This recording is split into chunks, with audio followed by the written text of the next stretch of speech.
Hello friend, welcome to my new video.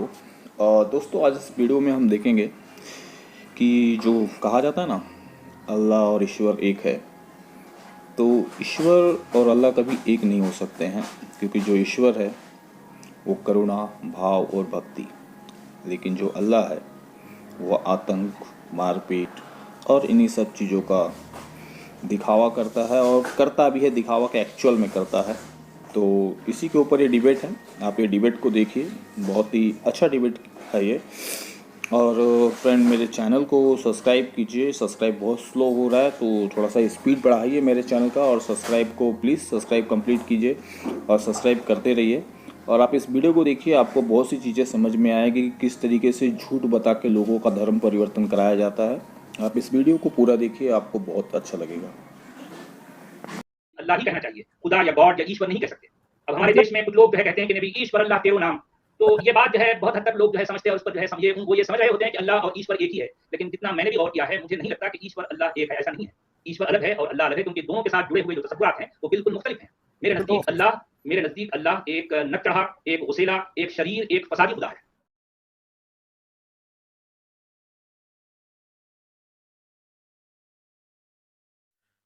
तो अब Saudi अरब ने देखें हमला किया हुआ है यमन पे, जो कि जी इस्लाम का सेंटर है। जी अभी आपने बात की कि जहां जहां ये कलमा, ये आइडियोलॉजी जाती है, वहां शर फसाद फैल रहा है। जी हाँ तो ये ममालिक तो इकट्ठे नहीं है, और जो जी इस्लाम का हेड ऑफिस है अपने एक गरीब छोटे मुल्क पे बकायदा बम्बार्डमेंट कर रहा है, जी और ये काफी सालों से जंग जारी है। जी। तो इसके बारे में आप क्या कहते हैं? नहीं, क्या कहना है डॉक्टर साहब कि ये देखें कि इस्लाम की तारीख क्या है, कैसी है। अगर कोई मुझसे कहे, मुझसे पूछे, तो मैं दो लफ्जों में ऐसे बयान करूंगा कि इस्लाम की तारीख ये है कि उसने इसको मारा, इसने उसको मारा, और फिर सब ने सबको मारा, तारीख खत्म। वाह वाह। ये है इस्लाम की तारीख। सपने तो सपने ही है ना भाई। सपने जो सजाए जाते हैं आंखों में, ख्यालात में, और इन सपनों को दिखाकर जो लोग अपनी धांधलियां, अपनी जो है बदमाशियां रवा रखते रहे, तो दरअसल ये उनका काम था। उन्होंने जो है लोगों को सपने दिखाए, और लोग सपने देखने के लिए तैयार थे, तो वो उनको दिखाए गए, और लोगों ने अपनी बदमाशियां जो है इन सपनों के पीछे जो अपनी सारी बदमाशियां जारी रखी। यही तो होता रहा है शुरू से। जी देखिए, खुदा तो एक तरह से कॉमन वर्ड है जो उर्दू में या फिर यूजुअली हम इस सब कॉन्टिनेंट में बोलते हैं, लेकिन स्पेसिफिकली ये जो है पहलवी वर्ड है, जिसको हम पर्शियन वर्ड भी कहते हैं।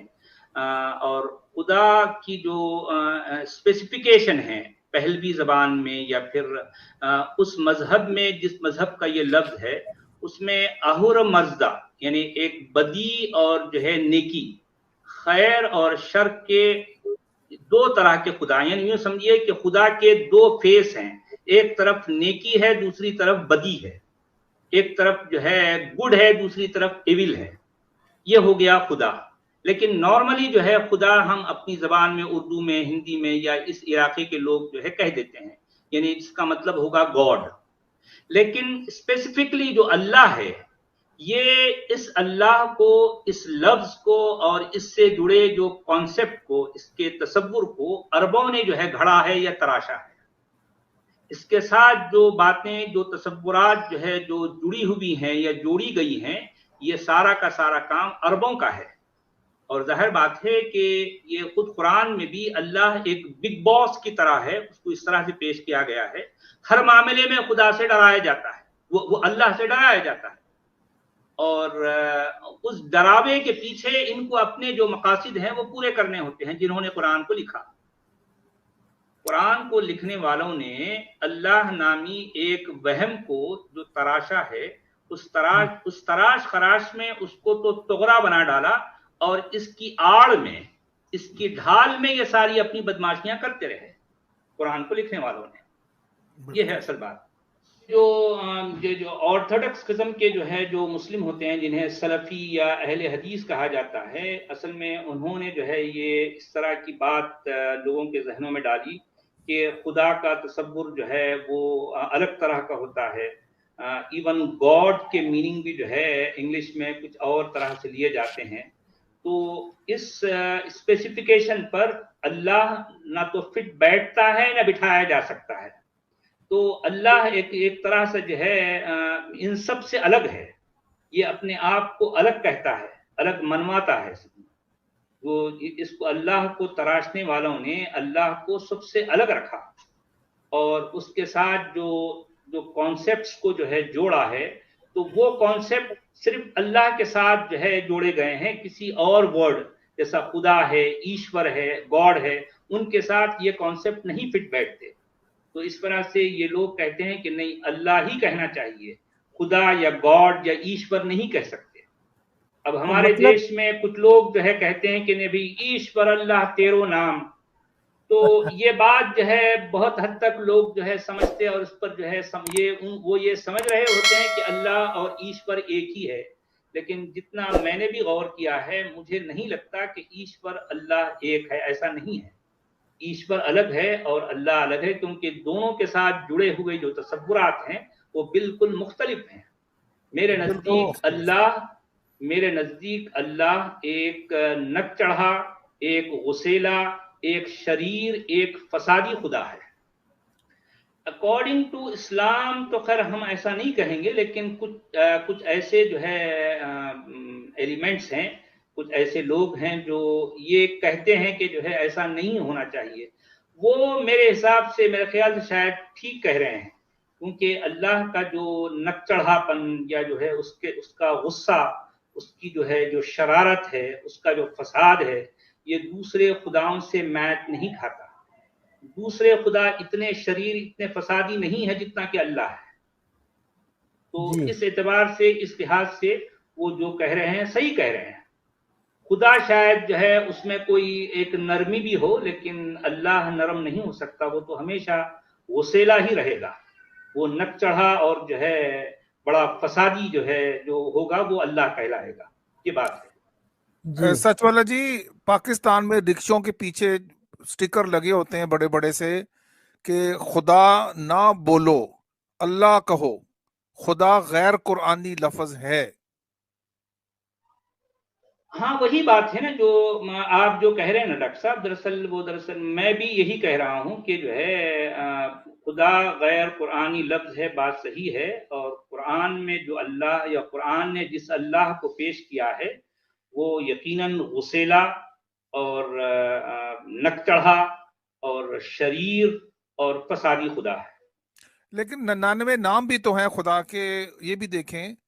اور ایک صاحب پاکستان سے کہہ رہے تھے کہ زیادہ نام اس کے ہوتے ہیں کہ جو 2 نمبر ہوتا ہے، جس نے لوگوں کو فراڈ کرنے، دھوکے بازیاں دینے، وہ اپنے بہت سارے مختلف نام رکھتا ہے. اور اللہ کے بھی قرآن میں 99 نام اور محمد کے بھی 99 نام. ہاں، جو جتنا زیادہ فراڈیا ہوگا تو وہ اپنے چہرے بہروپیے اتنے زیادہ رکھے گا. سنیں، یہ بات ہے. یعنی جب جس وقت کہاں کس کو کس انداز سے چال بازی کرنا ہے، وہ اس کا چہرہ اس انداز میں سامنے آئے گا. تو دراصل قرآن کا خدا بھی اسی طرح کا ہے. جی، کبھی رحمان الرحیم بن جاتا ہے، کبھی جبار قہار بن جاتا ہے. ہاں جی. یعنی اور بلکہ یوں سمجھیے کہ قرآن کی کئی آیتیں ایسی ہیں کہ جس میں بڑی دھاندلیاں، بڑی بدماشیوں کی باتیں ہیں، اور اس کے نیچے وہ آیت اینڈ ہو رہی ہے ان اللہ غفور الرحیم، کہ اللہ بڑا غفور ہے، بڑا رحیم ہے، بڑا بخشنے والا ہے، رحمان ہے، رحیم ہے. اس طرح سے اب پڑھنے والا رحمان الرحیم کی چکر میں گھومتا رہتا ہے. اس سے پہلے جو بدماشیاں والی بات آئی ہے آیتوں میں، اس طرف اس کا دھیان بھی نہ جائے. یہ ہے مقصد. بالکل سچ والا جی. ہمارے تبلیغی جماعت پاکستان میں ایک وہ گشت پہ آئے ہوئے ایمان مضبوط کر رہے ہیں کہ ایک عورت کا بچہ مر گیا تو وہ روتی ہوئی نبی کریم کے پاس آئی. تو نبی کریم نے کہا کہ میں تمہارے بچے کو جنت میں کھیلتا ہوا دیکھ رہا ہوں، کیا تم دیکھنا چاہتی ہو؟ तो उसने कहा नहीं जी, आपने बता दिया, मेरे लिए इतना ही काफ़ी है, मुझे सुकून मिल गया। तो मजहब जो सर हमें मुश्किलों तकलीफ़ों में एक वक्ती सुकून देता है, जो दुआ मांग के सुकून मिलता है, जो भले के पूरी ना भी हो, ये क्या एक ट्रैप नहीं है मजहब का? हाँ, ट्रैप तो है ना सर, कि देखें कि कोई शख्स किसी इस तरह की कैफियत में वो एक अफ्यून का इंजेक्शन लेता है और समझता है कि वो उसके सारे दुख दर्द जो है खत्म हो गए। वाह। तो बज़ाहिर उसे ऐसा लगता है, लेकिन अब जो हम या आप उसे देख रहे हैं, तो हम तो उस पर तरस खाएँगे ना, उस पर रहम करेंगे ना, कि भई ये शख्स की देखें कि ये मुसलसल गमों में, इतने दुखों का शिकार है और इतनी मुश्किलात में जो है पड़ा हुआ है, उसके बावजूद ये जो है पै दर पै ये जो है इंजेक्शन पर इंजेक्शन लिए जा रहा है, और ये समझता है कि, और ये समझ रहा है, इस ख़याल ख़ाम में है कि जो है ये इंजेक्शन इसके दुखों का मदावा है। तो अब ऐसे शख्स पर हम तरस खा सकते हैं और जो है हम रहम कर सकते हैं। अगर कोई वाक़ई कुछ कर सकते हैं, तो उसको हम समझाएँगे, उसको इस जो है इंजेक्शन से दूर रखने की कोशिश करेंगे और उसको रियलिटी का सामना करने के लिए के बारे में हम कहेंगे कि भई अपने दुखों का जो है हल ये नहीं है कि तू इंजेक्शन लगा ले। भई इसके लिए तू कोशिश कर। हकीकी माना में कोशिश कर और तेरे दुखों का जो है कुछ ना कुछ मदावा होगा। तो मजहब असल में यही है, और मजहबी का रवैया यही होता है। वो मजहब को जो है बार-बार एक इंजेक्शन के तौर पर अपने जिस्म में घुसाता है, और ये समझ रहा होता है कि जो है वो मजहब उसके मसाइल का हल है। अब वो हम ऐसे मजहबियों पर जो है हम तरस ही खा सकते हैं। इसके बहुत अलावा आला हम और क्या डिपिक्शन कर की है जी सकते हैं? आपने, जी बहुत हाँ। आला डिपिक्ट किया आपने सारी सिचुएशन को, सच वाला जी इसको।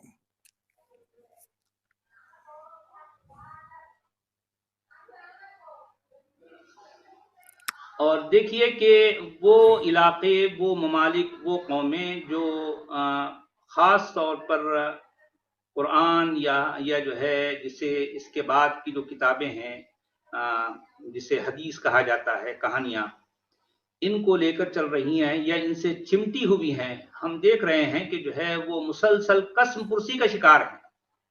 मुसलसल कसम पुर्सी का शिकार हैं, और उनका जो है कोई भला कभी आज तक नहीं हुआ।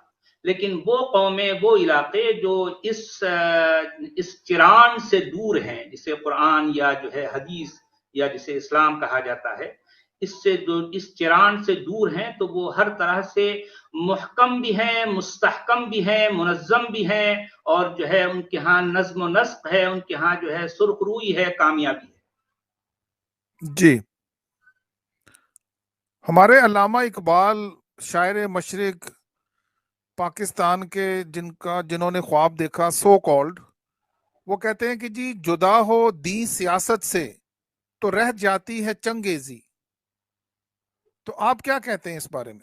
दीन सियासत में जाने से चंगेजी है कि दीन को सियासत से निकल जाने में चंगेजी है? देखिए, अब ऐसा है कि अल्लामा मरहूम भी वही कहते थे जो लोग सुनना चाहते थे।